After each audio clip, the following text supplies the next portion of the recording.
এনবিআরের আন্দোলনকে সরকার বিরোধী আন্দোলনের রূপ দেওয়ার ষড়যন্ত্র ছিল বলে মন্তব্য করেছেন বিদ্যুৎ এবং জ্বালানি উপদেষ্টা ফাউজুল কবির খান।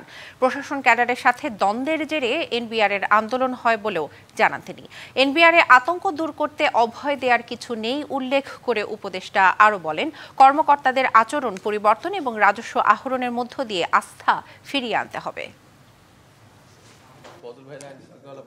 রবিবার সকালে সচিবালয়ের বিদ্যুৎ ও জ্বালানি মন্ত্রণালয়ের ব্যবসা বাণিজ্য, শিল্প, বন্দর ও রাজস্ব আদায় কার্যক্রম গতিশীল রাখার লক্ষ্যে গঠিত উপদেষ্টা পরিষদ কমিটির অগ্রগতি বিষয়ে সংবাদ সম্মেলন করেন। এতে যোগ দেন উপদেষ্টা কমিটির আহ্বায়ক ও জ্বালানি উপদেষ্টা ফাউজুল কবির। আরও উপস্থিত ছিলেন শিল্প উপদেষ্টা আদিলুর রহমান খান ও পরিবেশ উপদেষ্টা সৈয়দা রেজওয়ানা হাসান।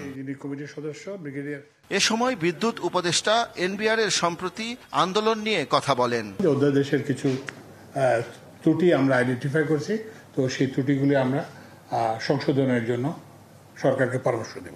ওরা বলছে যে সব লোক আমাদের হতে হবে, এটাও গ্রহণযোগ্য না।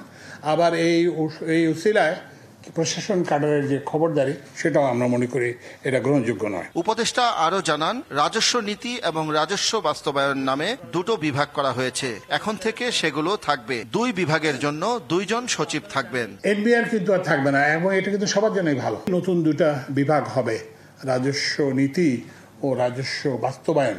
এই 2টা বিভাগের যে সচিব কি হবে, এই জন্য একটা নীতিমালা করতে হবে।